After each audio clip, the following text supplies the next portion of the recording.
Zach. Good morning, everyone. Is this coming through okay? There I am. Yeah, sorry for a little delay here, but welcome back to the second week of Coffee and Conversation. We're going to talk about At First Light today. I wanted to welcome Anne, Frank, and Walter here back to COA. And we're going to talk a little bit, obviously, about the book and your role in it and bios. But I wanted to introduce my friend, Carl Little here.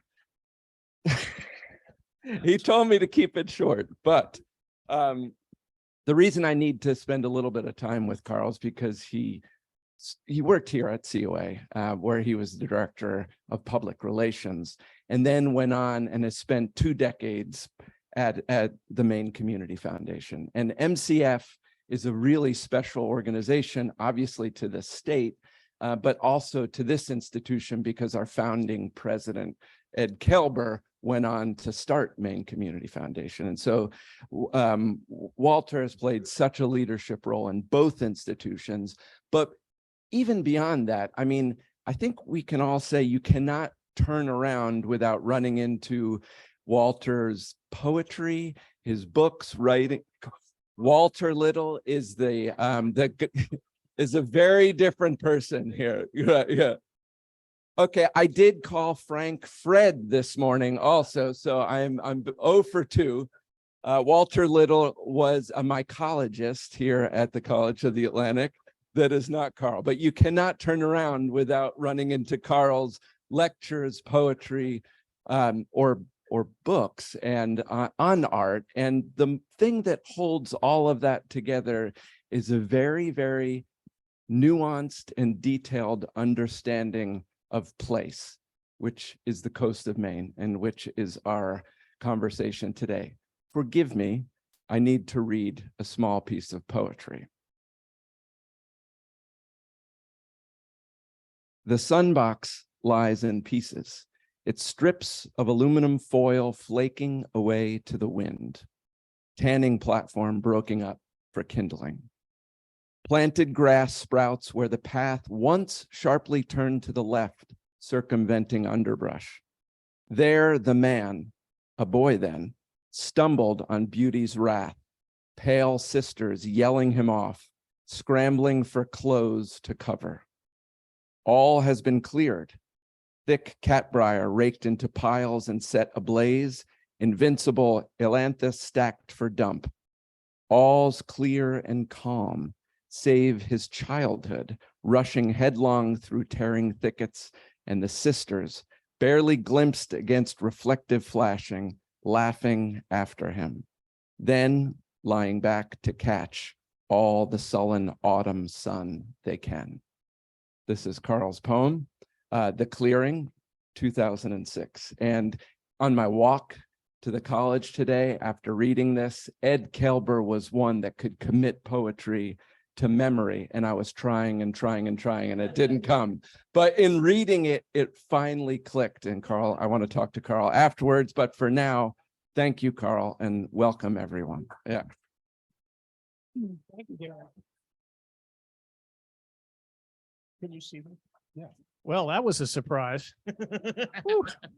Takes me back, but we're here for this book.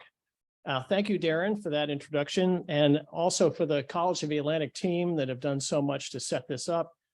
I want to give a special shout out to Anne Goodyear, who was, I would call a dea ex machina for arriving with her PowerPoint to save us all at the last minute, so to speak. We're delighted to be part of COA's summer programming, which includes the upcoming Summer Institute on Exploration. And I'm hoping, hint, hint, to meet renowned environmental sculptor Andy Goldsworthy while he's here, just to tempt you a little bit more. Before we talk about this stunning book and how it came about, let me share a personal Maine artist story. In 1980, my brother David and I inherited the great Cranberry Island home and studio of our uncle, the painter William Keenbush. His studio was a simple space on the 2nd floor, the pumpkin pine boards covered in linoleum to protect them from paint. And in his last few years, as his health failed, he installed an inclinator on the stairwell maybe the only one in down East Maine. Like many of the artists in At First Light, Bill lived elsewhere, in New York City in his case, and dreamed all winter of returning to Maine. He likened the annual journey to the stages of a climber ascending Everest, his favorite mountain. His itinerary would include stops in Boothbay, Camden, and Blue Hill. He once said, "When I arrive in Maine, I start seeing again." Our guests, Anne and Frank Goodyear, co-directors of the Bowdoin College Museum of Art, and photographer Walter Smalling, plus then Farnsworth Museum's chief curator, Michael Komenecki, created this marvelous tribute to 26 artists who were also devoted to Maine. They visited artists' homes and studios across the state, from Winslow Homer's seaside retreat in Prouts Neck to Ashley Bryan's wondrous abode on Little Cranberry Island, from Bernice Abbott's cabin in Blanchard to Molly Neptune Parker's modest home in Indian Township, Princeton. When we experience a place, Maine poet laureate Stuart Kestenbaum notes in his foreword to the book, we are connecting not only with a presence within that space or landscape, but within ourselves as well. Published to coincide with Maine's bicentennial in 2020, the book was accompanied by a terrific show at the Bowdoin Museum. Because of the pandemic, the book and show did not get their proper due, in my humble opinion. This morning's presentation helps rectify that unforeseen and unfortunate turn of events. There will be time for questions at the end, so please be thinking of some good ones. I'd like to start the discussion with you, Walter. If memory serves, the last time we met, you were riding on a golf cart on Monhegan Island. Wasn't I hiking? Can you share some thoughts on this book project and how you went about it? Yeah, and yes, I'm Mike. Okay. I say that doing this book was a little bit like playing in a classical music quartet. I had done a couple of, I guess, about 24 books, and a few of them for Rizzoli. And the idea was sort of hanging out there, doing a book on Maine artists. And then I met Anne and Frank. Well, actually, I already knew Anne and Frank and Michael.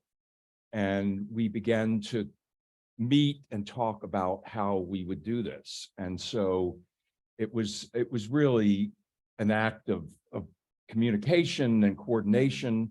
And everybody brought a slightly different discipline to the project. And we started out by first off talking to Earl Shuttleworth, who really is the I'll say the father of of the project in many ways, because Earl had just an uncanny ability to just begin talking, and everything was in his head. I mean, you could ask him about a house on a street corner in some small town in Maine, and he would tell you, oh, 1865, designed or built by whomever. And with him, we started a list of those places in Maine where there were still studios and houses that were still in existence that belonged to artists from the past, and then some from in the future and the present. And we came up with a long list of possibilities. And the agony of it was that we had to start culling it down and make it smaller and smaller. And so we brought discipline of art historians, museum directors. Michael Komenecki, as Carl said, was one of them. And we came up with a final list, and then we started in on it. So that, in a nutshell, is kind of how it went. Great. May I jump in for Yeah. a moment, Carl? We brought with us just a few slides to help illustrate aspects of this journey. And Walter, just because we had the pleasure of working with you, we know a little bit about some of your process.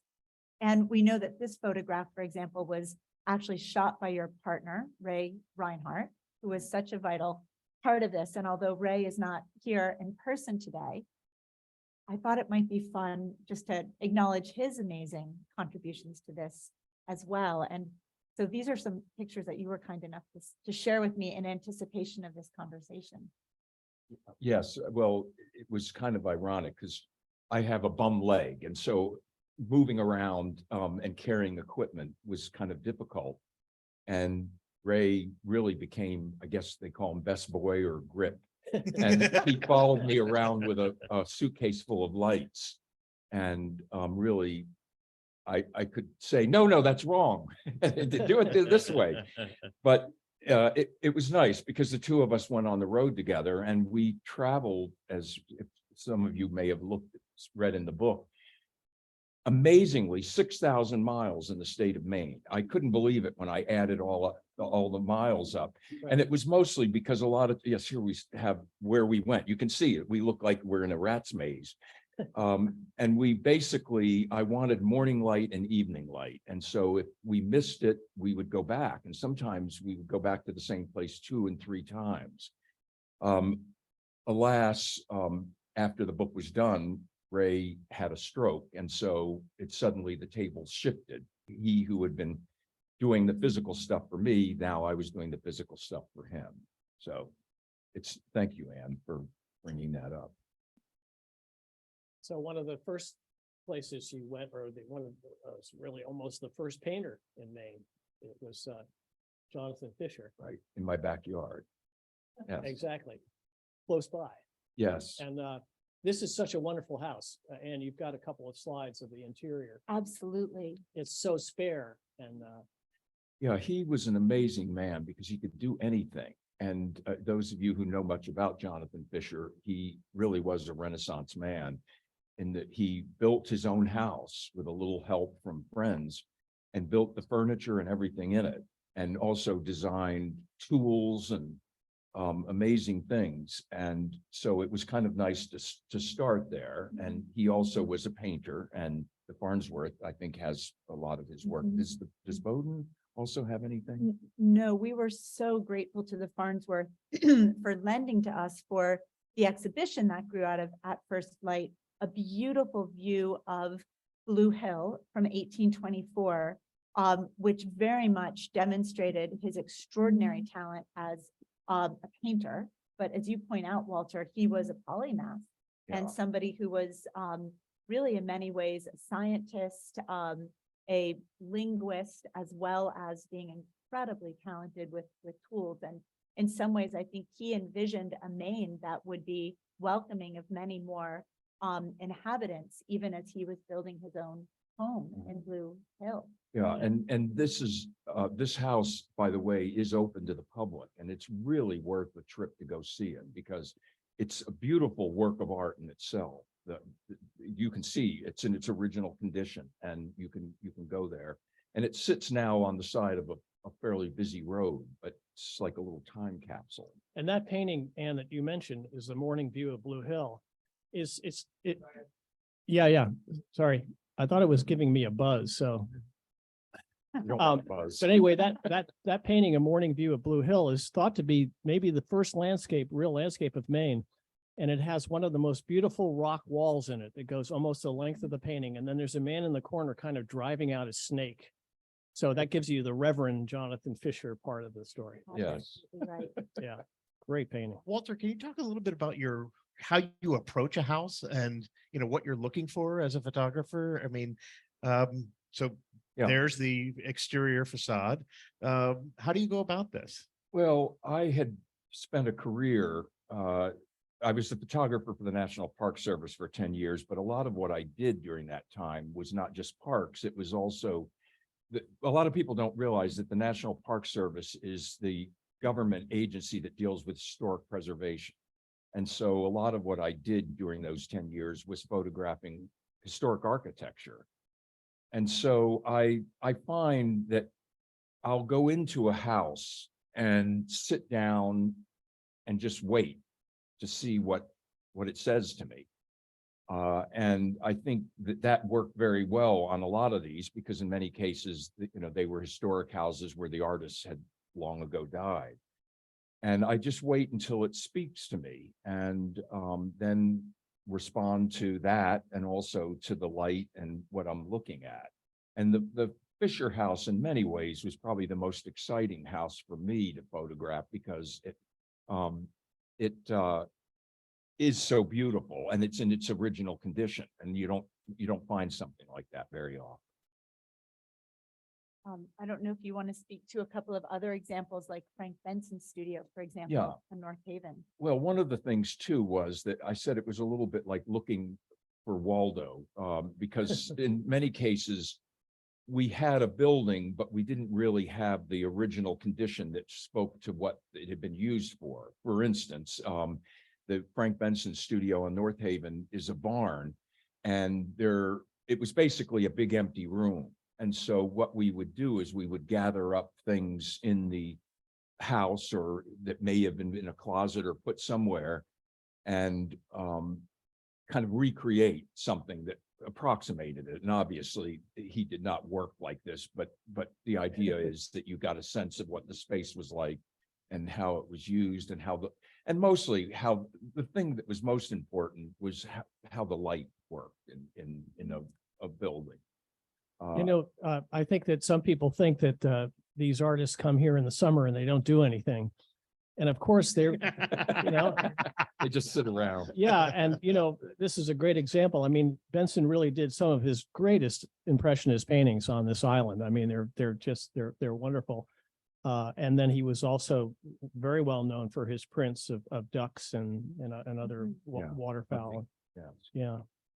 And in some cases, like in Ogunquit, Woodbury's studio was really, and I'm not sure, do we have one? We do. Yeah, I'm just gonna. And in that case, we really had to invent it. You're getting a good cross view of everything here. But we I had think it's to, towards the end, Anne, It's but towards the end. yeah, we can come back to it. Yeah. yeah, I was gonna say. Yeah, go ahead and But tell that anyway, one. that was a case of, I call it stone soup, where, we went looking for things that were hidden. And the Woodbury boys, as we called them, were Frank Woodbury's grandsons. And they had a lot of his things in their house. And I had lunch with them one day and I said, well, we have this empty studio and I'd like to make it look something like it did when you were boys and you'd go and stay there There. and play. Yes, here we go. And play in your grandfather's studio. And lo and behold, they showed up in a car with all of this stuff was in their car. And I would say, but if I just had some clothes and maybe a smock or something, and they'd go back and they'd come back the next day with more of it.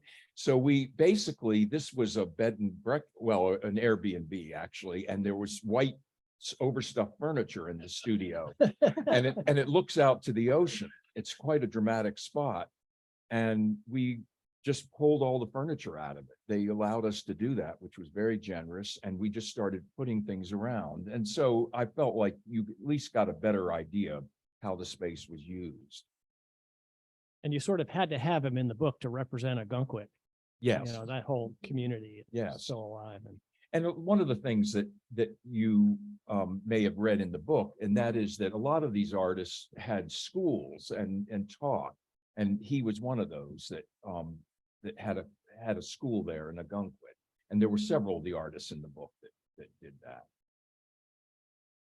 I think the next one's going to be the Kent studio. Do you want to go Oh, back yes, to that, or? I'd be happy to.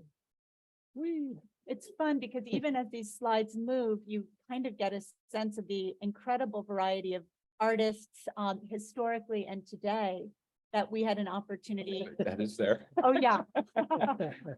We can We'll touch get to on Wegman. lots of other- Yes.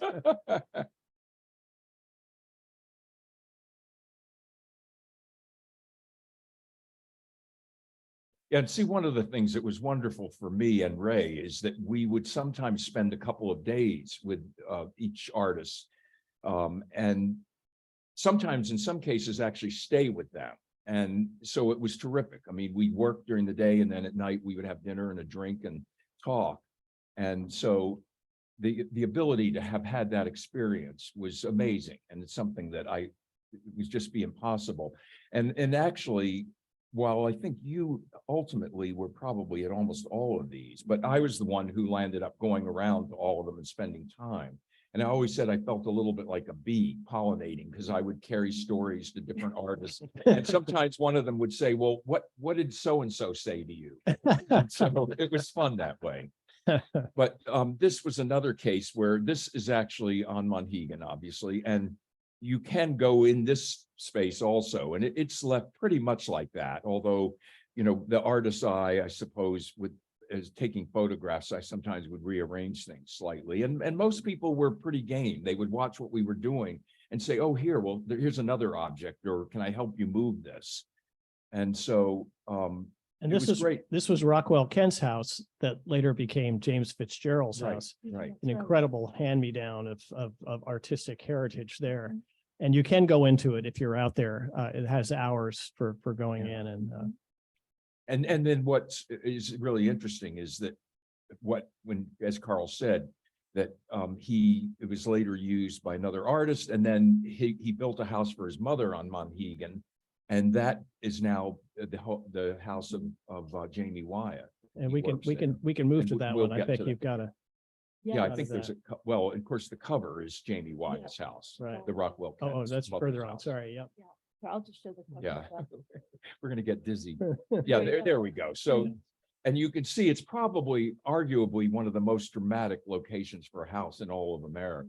It really is. And how was it working with Jamie?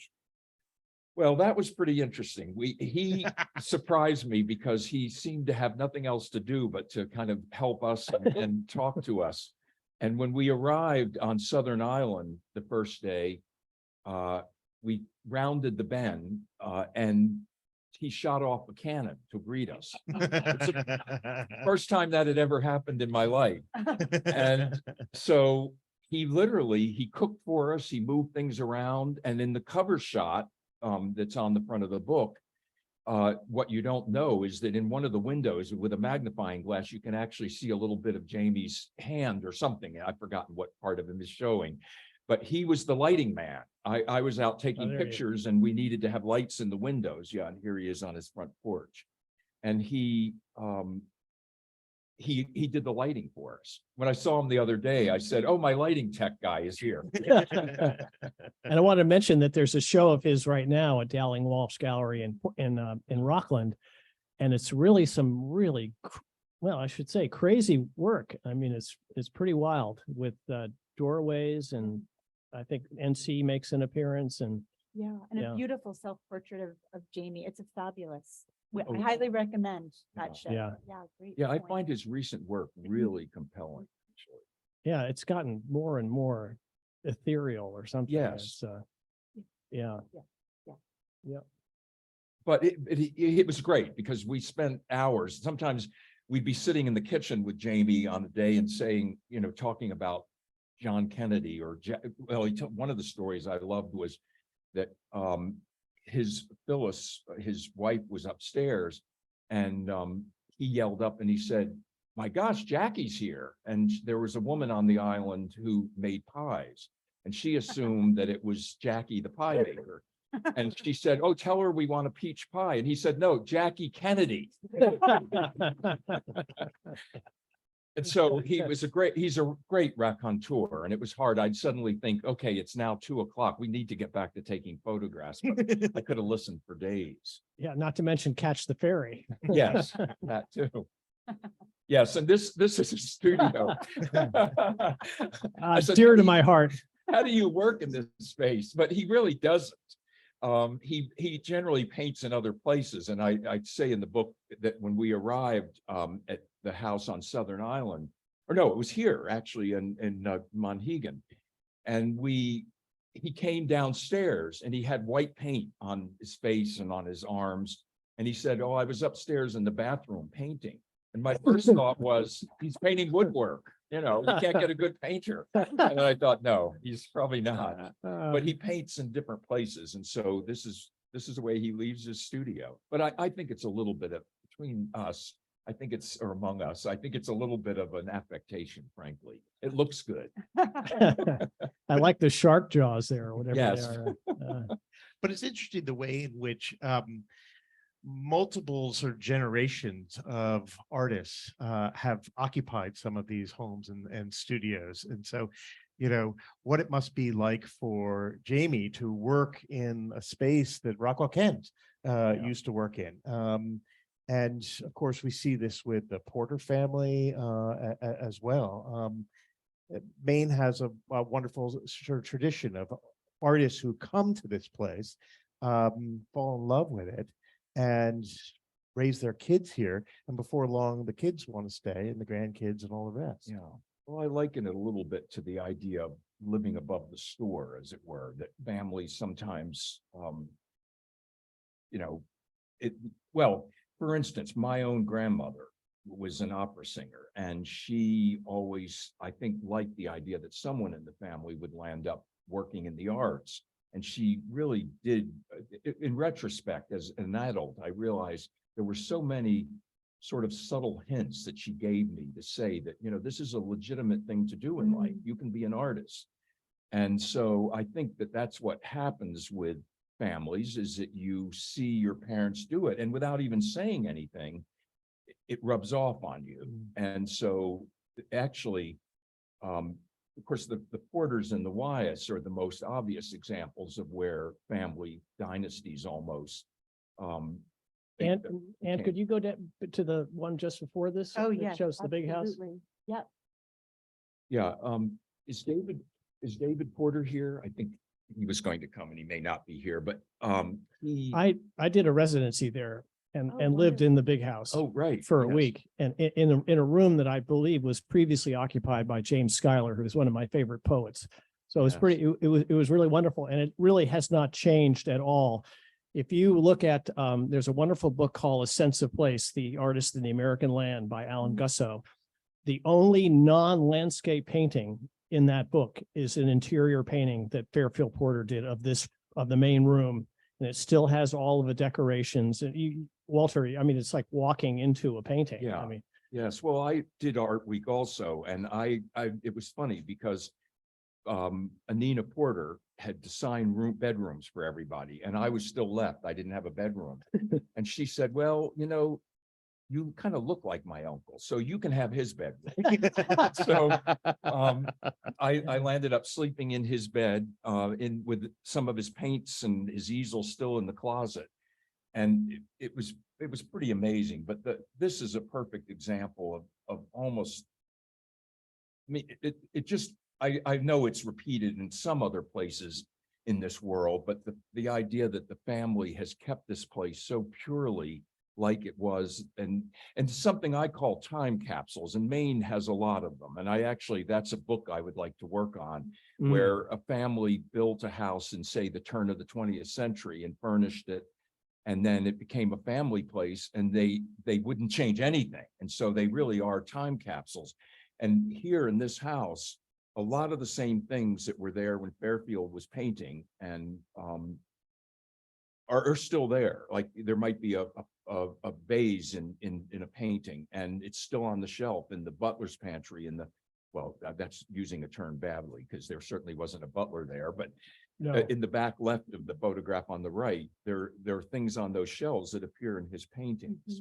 And what Frank said about handing down generation to generation, Anina Porter Fuller hosts this art week. Right. And over the last, I want to say 25 years, hundreds of painters have had the opportunity, and poets, to come there for a week and be in that environment and in that house, and have created memorable work. I mean, it's amazing. It's a wonderful gift. And they're also just the idea that Schuyler was there, and Frank O'Hara, yes, and Frank O'Hara. John Ashbery. Yeah.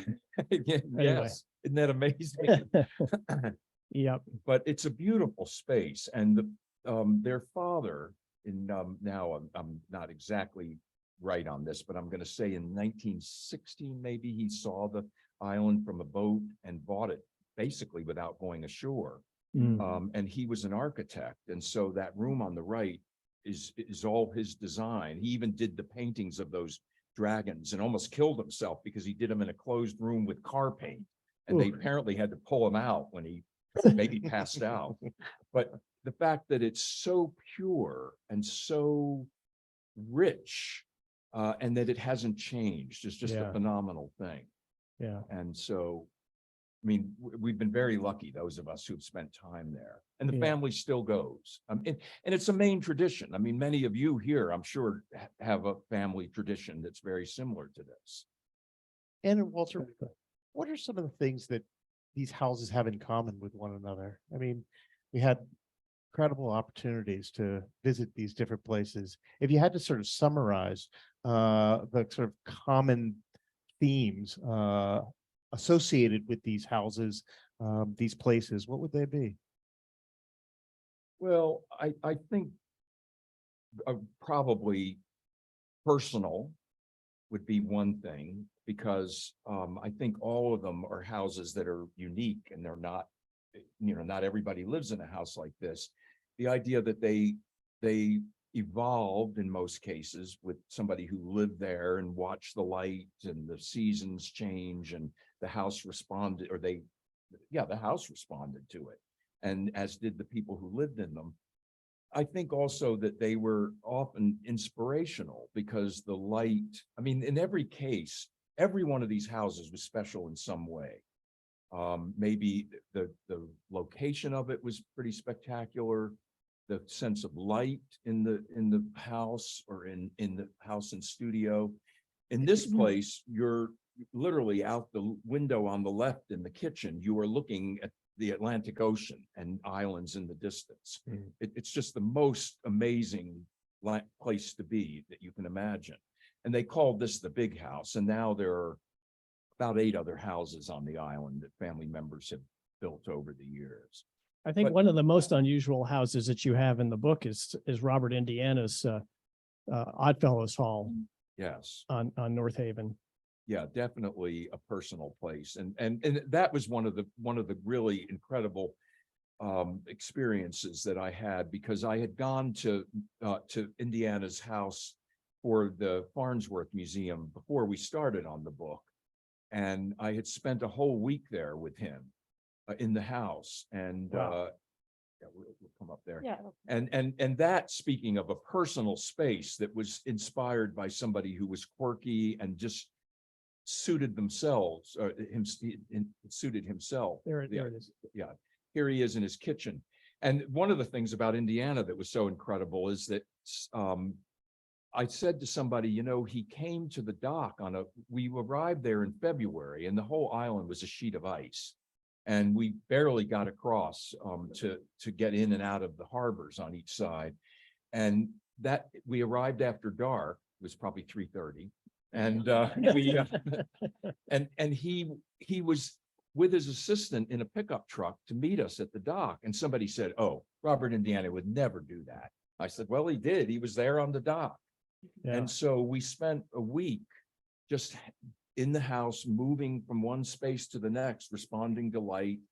And he sat we got along very well. I was surprised, because he had sort of a reputation for being a bit of a curmudgeon, but we really liked each other. And so he was you can see here, he looks like he's responding fairly well to the photographer. And he was very accommodating. He gave us access to everything. He told stories. And so that was just one more of the incredible experiences that I had working on this book. And I have to recommend, Bob Keyes wrote a book called Yes. The Isolation Artist, which is sort of the sad tale of Indiana's last years, and how the art world vultures kind of circled and tried to get their Yeah. piece of canvas or something. And actually, these photographs, I think, are probably the only really thorough record of that house that exists as it did. The photographs exist and were taken when he was there and still functioning as the house was still his studio and his home. And you want to talk about David Driscoll's house? Speaking of Yeah. houses, it's the previous slide. I think it's actually maybe the next. There There it it is. is. Next Yeah. slide. Yeah, there you go. But one of the things, I have to say that this morning's conversation is so much fun for us. And one of the things that makes it so enjoyable is that it actually has given us an opportunity for a couple of preliminary conversations leading up to this morning. And one of the things that we were in touch about that we also want to acknowledge is that there are some amazing artists who were able to be a part of this project, who sadly are no longer with us physically, although we're so happy that their legacies continue to enrich us in so many ways. And David Driscoll is one of those amazing people. And I know we all have very poignant memories of 2020. It is perhaps worth mentioning in the context of this conversation that At First Light's publication date was March 15th, 2020, which is incredibly significant, as many of you may know, and that it is precisely the bicentennial birthday of the state of Maine. And what is amazing, we were very attuned to this, as you might imagine, because there was supposed to be a big event that day at the state's capital. And instead, our governor was writing her emergency declaration for the state of Maine. And David Driscoll very much comes to my mind in the same sentence, in that David was supposed to have been with us in March of 2020 to launch the book. We had it all planned for a special launch at Rizzoli's headquarters. Needless to say, that didn't happen. And what is additionally poignant is we lost him on the 1st of April of 2020. But happily, and for those of you who had the good pleasure to know David Driscoll, you'll know that he was both an extraordinary artist and an extraordinary scholar, and he relished conversations with people. So I think we all had many wonderful conversations with David. And Frank and I were lucky enough to get to know him originally in Washington, D.C. He has a home in Hyattsville, Maryland. And we got to know him when we were working at the Smithsonian. But he was really among the first people to really welcome us to Maine. We live in Brunswick. He was in Falmouth, which is right down the road. And working with Walter, I think we had an opportunity to come to know his space and to think about the space that he inhabited in ways perhaps that we might not otherwise have done. And so this is a photograph by Walter of David's studio. It is hand built. It is next to the house that he also largely built himself. And one of the features of this studio that I really love are these windows that we see in the background, which were rescued from a church, a local church. And I think that it reflects quite literally a sense of spirituality in David's own paintings. He spoke about the fact that he did feel that there is a convergence in Maine of the world of sight in terms of what he saw around him, but also the world of vision in the larger values that it conveyed. And it may also reflect the fact, in fact, I'm sure it does, that David's father was himself a minister. So there's also, since we were talking a little earlier about the layers of history and family interconnectedness, I think that also comes through very much in this studio space. And obviously we can see, like every other artist in this book, how physically immersed David was in his practice as an artist. And there's a funny line. Walter did some beautiful captions in the back of the book about his encounters with each of the artists. There are also historical essays about each of them that Frank and Michael and I contributed. But I just love Walter's comments. And there's one comment in particular, Walter, that always makes me chuckle. And you say that you're positive that every artist would rather be in the studio than out mowing the grass. And Carl, to your point about artists working, I mean, work is something that we often associate with an unpleasant task. So I think being an artist is sort of special in that I think artists take joy in their craft, but there's no question that each one of them was deeply, either is or was deeply, deeply committed to their work and literally immersed in it. And I really love that Walter's photographs create a record of that mode of living and being amidst one's work in life. I want to mention that David Driscoll and Ashley Bryan both came to Maine through the Skowhegan School of Painting and Sculpture.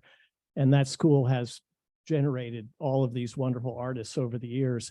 But I also was remembering interviewing David at his studio years ago. And he said, and I said, well, how did you end up in Maine? And he said, well, You know, I had heard that every major artist had a second home in Maine, and I needed to have one too. And he was originally from Georgia, and he had to talk his wife, I believe, into allowing them. And it was not a lot of money, but it was a major change and a wonderful change for us to have him Yeah, I in the said that neighborhood. This, I told David, it was funny to me because when you go to this house, which is actually right off of 295. Right I mean, off. literally, you can spit up onto the road. But when you're down in here, it's timeless and it feels like you're almost in a church, a cathedral of tall trees. And I said, you know, David, you basically what you've done here is you've created a perfect collar in Georgia and here in Maine.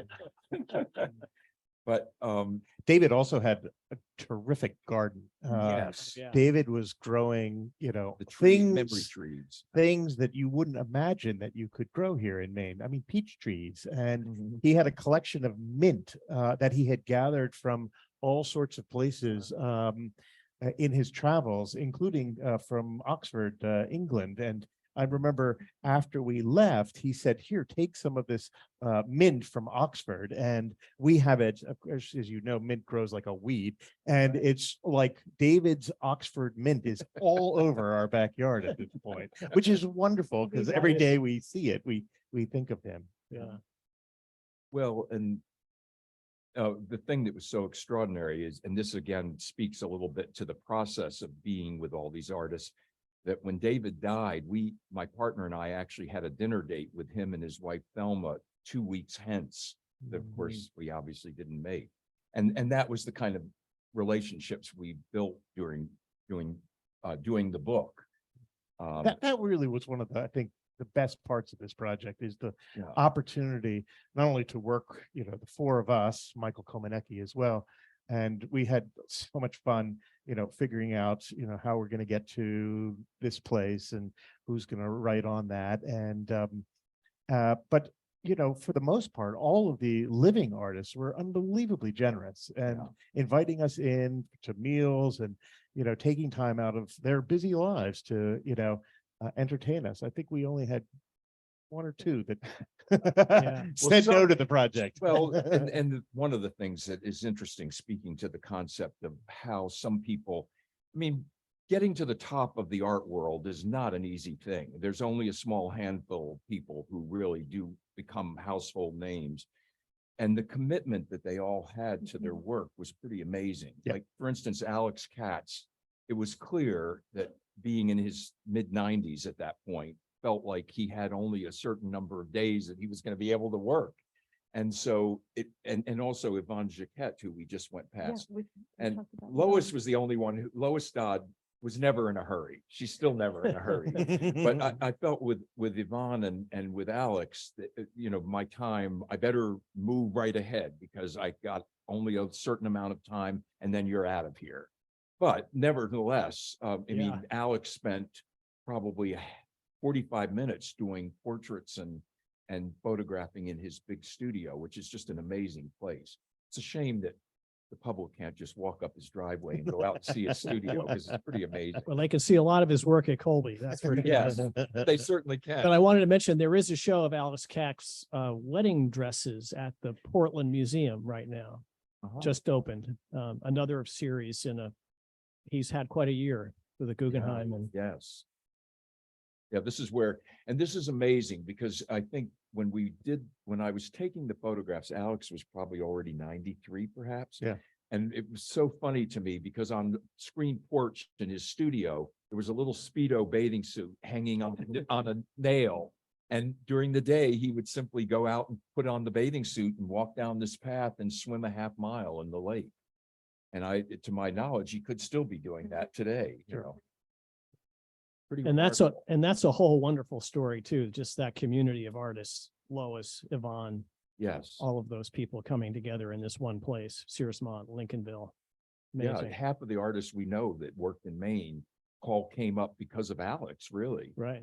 And as you say, Skowhegan, and they all knew each other. And this is why I love Lois Dodd has become a very good friend, and we talk on the phone fairly often. And when she tells stories about coming to Maine in those first years, it's just, you can't believe it. I mean, they were all together living in the same house part of the time. And they all remained friends. And of course, most of them are now gone. I love your photo of her. It's a view of the yard with a piece of laundry on the line. Oh. And That's Did there. I include that? It Um, may not be, I may not have included it. No, in it the is. I saw it. You have it up there. Yeah. I'm pretty sure. Not yeah, I think imagine. it's back a ways. Yeah, and this is part of But the charm anyway, of- one of her wonderful motifs was laundry on the line. And in one of her series of nudes, she had the nudes hanging the laundry. And they're just delightful. And I thought she'd be embarrassed. I said, Lois, I need to tell you, I've taken a picture of your bloomers. Oh, there it is. Yeah. Yes, there it is. And she thought it was so I funny. love that photo. Some people would have said, you're not putting that in the book. Yeah. There she is. Got a double page spread. Through the gutter, as it were. Because that's what you call the center of the book, the gutter. Oh, my gosh. It was interesting as a historian, we were sort of we took out a map of Maine and we started to sort of plot out where these different homes and studios were. And it was really interesting to, and perhaps not surprising, that most of these places were within 5-10 miles of the coast. And many of them were Yeah. literally right on the water. But we made, I think, a very deliberate effort to get into the interior of the state as well. And Yeah. do you want to talk about visiting Molly Neptune Parker or Bill Wegman? Absolutely. Yeah. So maybe we should start with Molly. Yeah. I think she simply comes up earlier in this, and we should say a word about our visit to Definitely Ashley should say a too. word about Ashley. Oops. Yeah, there's Yeah, there was Molly. a little funny glitch with the PowerPoint. Is it not moving? You think You know, that when we something, Just let it go. when we get Yeah. to Ashley, Bryan, I wanted to mention that there are a couple of shows that I would recommend. The Clark Point Gallery in Southwest Harbor has a show of his There. final collages that is on all summer. If you get a chance to see that, it's a wonderful show. oh, you're a Here we great, go. you're a great resource. for it. Do you want to say a word about your visit to Molly, Well, please? yeah, just very briefly, it was one of the most enjoyable days or 2 days that we spent visiting with Molly, because I began to also understand something about artists and the way most all of them fed off of energy from their friends and their family. And Molly had a constant flow of visitors in her house, and she lives in a rather unassuming house on the Passamaquoddy Reservation up in Princeton, or did live there, because she's now unfortunately has died. And all day long, people came and went, and she was fixing food for them, and people were bringing her food, and she was about as warm as you could possibly have been, and welcoming. And she was another person that I remained friends with for, the while after we were there. Yeah, I was reading, because I don't know a lot about her. I was reading her Wikipedia entry the other day, and I came across this note. At one point, she and her husband were making up to 100 scale baskets a week used in the fishing industry to collect fish scales for the production of nail polish. Really? I mean, she was the most incredibly self-reliant person. Yes, yes, I definitely. mean, just raised a huge family, did her work, also passed on to the next generation through the Maine Indian Basket Makers Alliance. And Yeah. Oh, really incredible. I didn't know that, because she had, I've forgotten how many children, because there were many foster children. And in Foster fact, children too, yeah. even Molly at that age, who was in her late 70s, I think, when we were doing this, had a son who was 16, who was in high school, Yeah, because he was a foster child. yeah. I'm wondering, I see, this is her Yeah. portrait on the Yeah, I left. don't know why it got crunched, but you can see her home, which I thought people might enjoy. And Yeah. do you want to talk about Bill Wegman? Speaking of inland, Well, yeah, I can't resist saying a few words about Bill. Here we see Yvonne Jaquette, who we also miss very much. So Bill Wegman has a wonderful place on Loon Island. And this was actually one of the really special occasions in which one of the authors of the historic entries and critical entries got to meet up with the photographer. And you should And turn. we had a ball up in Rangeley at Bill's home. This is with Flo and Topper, two of his famous Weimaraners. And like Molly, I think Bill was just incredibly welcoming and friendly. One of the things that was actually thrilling to me about Bill's house on Loon Lake was realizing that the dogs have a dressing room. These fabulous fashions are all for the dogs, literally. And we see a shot of them doing one of their action feature Sail films, On a day. the Hartley Boys Vacation Land. Bill was somebody who became very fascinated with the Maine outdoor culture of fishing and hiking actually as a teenager, and was able to fulfill his dream of having a place on Rangeley. But the other thing that I wanted to acknowledge is that Bill also was part of another very important Maine community of artists that is probably familiar to many people in this room. The Acadia Summer Arts Program, ASAP, perhaps more fondly known as Camp Kippy, which of course happened here in Bar Harbor. And so this is a wonderful piece, arcade game, that grew out of Bill's participation in that particular program. And I think he and Kippy were good friends. And that's the Yeah. only But- time that I've met the dogs was at Camp Kippy's. And this was, I think, my opportunity to meet the dog. Yes. And I think without a Your doubt, face as it were. this was the most fun I have ever had doing primary research on any topic. And So if you get a chance, look at some of the videos because they're brilliant. I mean, Yeah. the Little Red Riding Hood one is wonderful. And Bill told me that the dogs were so professional that when he said when a flash bulb went off, they froze because they knew they were ready to work. And they would get serious and stand still. And they're amazing. The breed is amazing because they're very calm, and they really would. I mean, I don't think he really had to force them to do any of these things. They were very professional and very willing to do it. And it's interesting because there's a whole different series of dogs. And one of the things I found out is that he would buy a Weimaraner puppy for a friend with the idea that they would raise the dog and it would belong to them, but he could always use them in his photographs, which I thought was very clever Yeah. on his part. And that we stayed there in the lodge where they live in the summertime. And they cooked meals for us. It was great. It was like a 3-day visit. And one of the things that I think has been so special as an outcome of this book is the fact that it has led to so many subsequent conversations. And this morning, Frank and I had a wonderful opportunity to join Clara and to get together with Carl and have a little walk around this amazing new building. And one of the things that Frank and I were thrilled to see was a beautiful installation of the work of Ashley Bryan. So if you haven't yet seen that around the corner, I urge you to take a peek.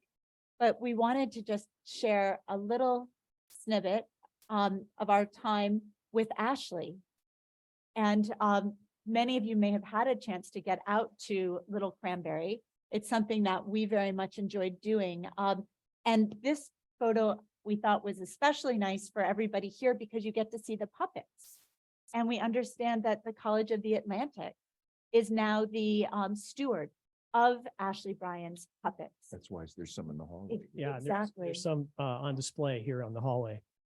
And Yeah. Walter, I don't know if you want to say a word about your impressions of Ashley's house, because I thought they were so astute. Well, I said that if you wanted to know what was going on in Ashley Bryan's brain, all you had to do was go to his house because, this is it.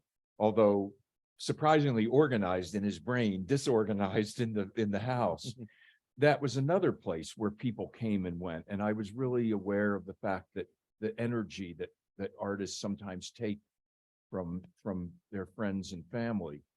And Ashley it was almost like going to to speak, have an audience with Buddha, because he was so Yeah. calm.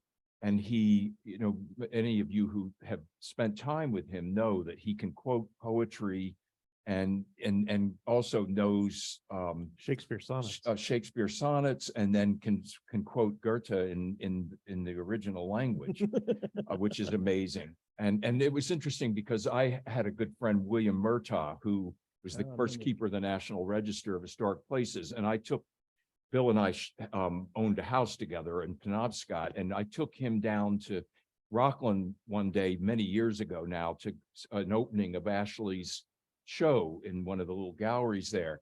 And the two of them sat down in the corner of the room because they were the two oldest people in the room.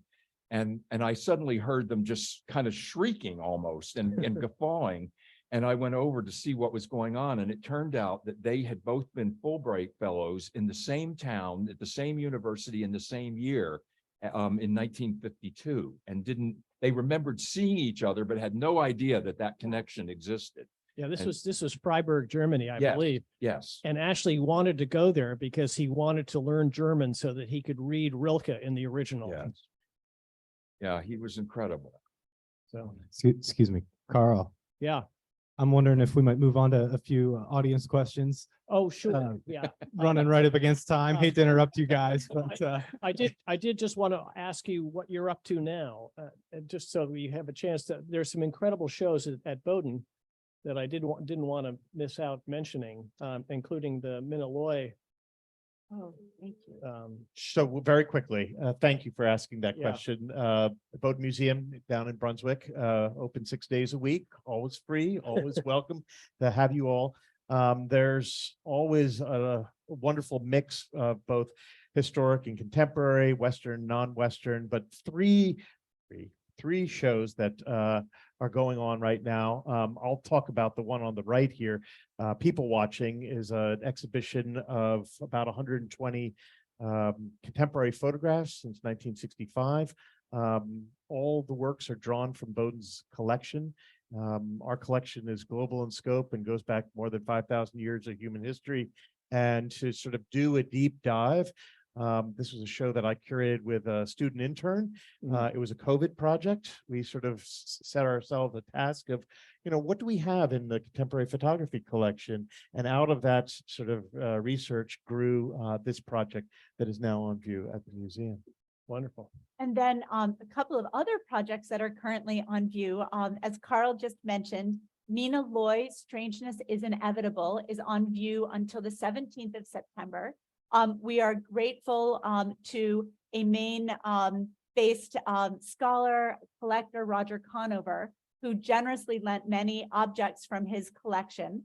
The exhibition is curated by Jennifer Gross, who actually was the founding director of the Contemporary Art Museum, part of the Maine College of Art and Design in Portland, and an exhibition that for the very first time brings together artwork by Mina Loy, who is perhaps, as I like to say to audiences, the most famous artist you may never have heard of. She was friends with Marcel Duchamp, Joseph Cornell, Man Ray, Dejuna Barnes, Gertrude Stein, an incredibly talented poet, as well as an incredibly talented artist and inventor, part of the early 20th century international avant-garde, and an incredibly bold visual artist. So we are thrilled to finally be able to give Mina her due. And I very much hope that you'll be able to see the show. And if not here in Brunswick, Maine, in Chicago, where it will travel to the Chicago Arts Club next spring. And we're also thrilled to have on the walls an exhibition of new work by a contemporary Maine artist, Emily Stark-Menig, who is based in Brunswick, Maine. Emily Stark-Menig's Supernatural. I think you get a sense of the exuberance of these amazing paintings, which have largely been inspired by Pontormo's Apollo and Daphne, a 1513 painting donated to the museum by the Crest collection. So it really demonstrates, I think, the ongoing conversations across time between contemporary and historic artists. Thank you. for that. It's a museum full of amazing things. I did want to mention that Jennifer Gross also curated the show at the Schuff Center. Yes, she did. A wonderful Very show good point. called Ashley Bryan, Paula Wilson, Take the World in Your Arms, I That's think. right. And I think that's on through the end of the month if you're Absolutely. I over in recommend that Waterville. highly. But now let's take some questions from the audience. Yes, please. All right, I'm going to bring you a mic real quick, man. Just Okay, one sec. thanks. Thanks, Sean. Yeah, there's folks listening online, so just speak right now. Thank you for all coming today. This has been fascinating. I wish it were a 2 or 3 hour talk. Okay, good to see you. I feel like we're being cheated from a lot of stories that are probably wonderful. And on that theme, were there artists whom you went to see and ended up on the cutting room floor because, you just didn't have enough space in the book that are tragic? Or that you are sorry Well, I about? was going to say, we tried to get the list fairly definite before we started on it, but it was really tough because obviously, I mean, there are dozens and dozens of people who could have been in this book. And that's why when you ask what we're going to be working on next, maybe Volume 2, that's what I'm volume thinking. 2, Volume yeah. 2. And it would be a very good thing to do. Well, we very deliberately wanted to have important Maine-based artists, that stretch back 200 years. And so looking at every generation from, as I say, Jonathan Fisher through Winslow Homer and Frank Benson at the end of the 19th century, I think where we probably had to cut were some of the living artists. There are some outstanding artists who should be in volume 2. I think the one that surprised me the most was Richard Tuttle, Oh, because he's not that well known. He lives here on the island on MDI, but someone who I know very little bit about. I don't think he's had a major Maine show yet. But he had one coming up in Beijing when I was there photographing. Oh, wow. So Yeah, he gets and around. I just love not his here. lobster piece. Yes, Oh, I know. yeah. This Yeah. one's wonderful. So we were lucky enough at the Bowdoin College Museum of Art to do the first print retrospective for Richard Tuttle, which Okay, was okay. exciting. So that was part of our connection to Richard.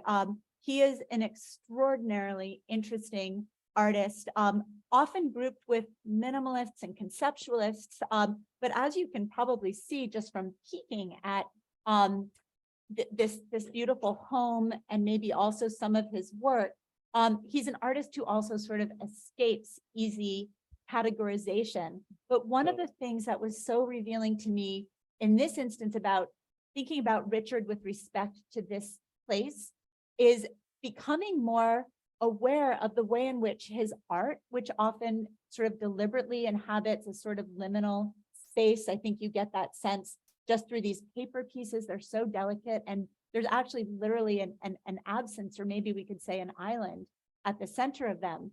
And this idea of absence presence really was driven home to me being at his place and realizing that he literally sort of lives between land and sea and air. So thank you. Yeah, we did want to help people to understand the range of different artists. And while Richard, I think, is somebody who responds very poignantly to his landscape, certainly he's not somebody we would associate with a tradition of landscape art. And so that was, I'm so happy you brought that up, because we wanted to people beyond Maine, because we know people in Maine understand this, but we wanted people beyond Maine to have a sense of the many, many different ways in which this region nurtures creative practice. That, by the way, is his bedroom.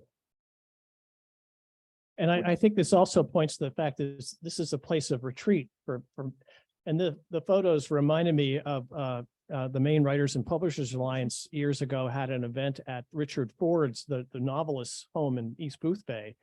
And he had a similar kind of place away from the house, where he could do his writing and was completely isolated, and he needed that.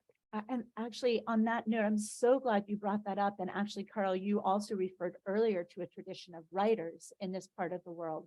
And I do want to acknowledge that Richard is married to an amazing Oh, poet, yeah. Maine Brusenbrugge, who also occupies this space. So our book was about visual artists. So in that sense, Maine was not part of the project because she is a writer, but she's somebody else whose practice is very importantly nourished in this beautiful space. Wonderful. Other questions? Carl, I think we'll take one more and then wrap up. Okay. Hello, I was wondering if you got a sense of the daily rituals that kept these artists disciplined to keep producing art.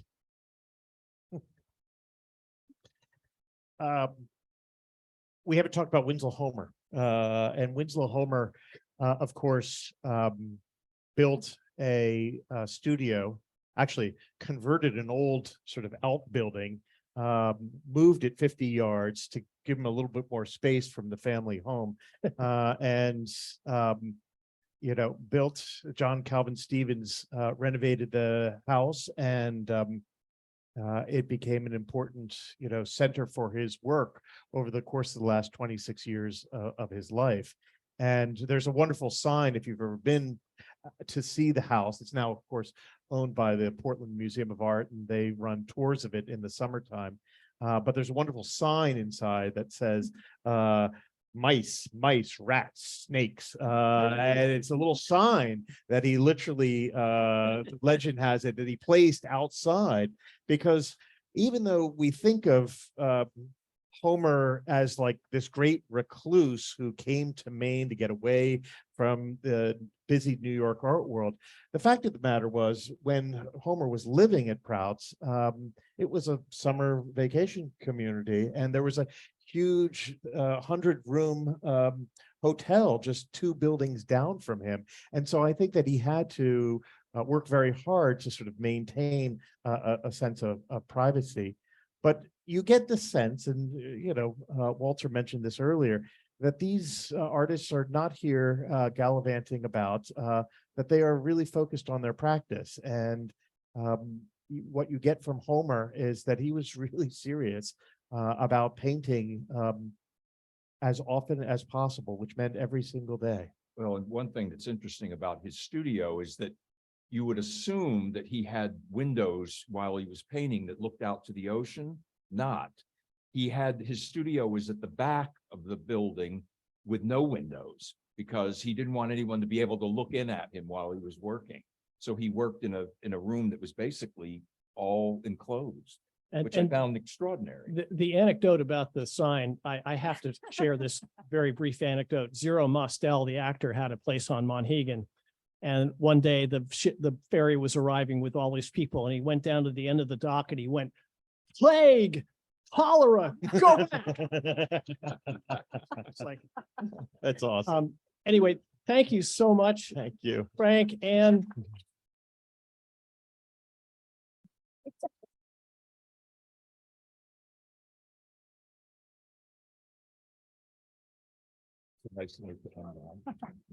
An appropriate piece to end on for this summer. Thank you all. And thank you, Carl, who we also call Walter once in a while.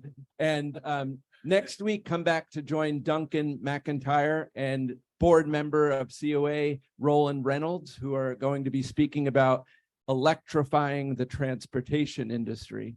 And there are books available on the back table for purchase and maybe signatures. And please do peek around the corner to see the display of Ashley Bryant's puppetry work. Thank you all for coming.